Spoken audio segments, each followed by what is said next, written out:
లో 1 స్పూన్ దాకా oil add చేసుకొని మీ స్పైసీనెస్కి తగినన్ని ఎండుమిర్చి, 1 స్పూన్ దాకా జీలకర్ర యాడ్ చేసుకోవాలి. ఇప్పుడు ఈ జీలకర్ర, ఎండుమిర్చి లో ఫ్లేమ్లో దోరగా ఫ్రై చేసుకోవాలి.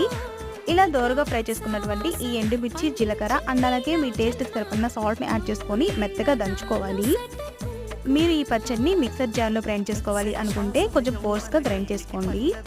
చూసారు కదా, ఇలా ఈ వీడియోలో చూపిస్తున్నట్లుగా ఇలా మెత్తగా దంచుకోవాలి. తర్వాత నెక్స్ట్ ఇందులో 1 స్పూన్ దాకా చింతతొక్కు అండ్ అలాగే ఒక 5 లేదా 6 దాకా పొట్టు తీనటువంటి వెల్లుల్లిని యాడ్ చేసుకోవాలి. వెల్లుల్లిని కొంచెం ఎక్కువగానే యాడ్ చేసుకోండి. వెల్లుల్లిని ఎక్కువగా యాడ్ చేసుకుంటే కొంచెం ఫ్లేవర్ బాగుంటుంది అనమాట. మెయిన్ ఇంగ్రీడియంట్ అయినా ఆనియన్ యాడ్ చేసుకోవాలి. పెద్దదైతే ఒక ఆనియన్ యాడ్ చేసుకోండి, చిన్నవైతే 2 యాడ్ చేసుకోండి.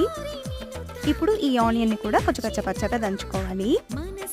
మీరు ఈ పచ్చడిని మిక్సర్ జార్లో గ్రైండ్ చేసుకోవాలి అనుకుంటే ఆనియన్ని లాస్ట్లో యాడ్ చేసుకొని కోర్స్గా గ్రైండ్ చేస్తే రెడీ అయిపోయిందనమాట. దీన్ని ఇలాగైనా తినేసేయచ్చు, లేకపోతే తాలింపు పెట్టుకొని అయినా ట్రై చేయొచ్చు.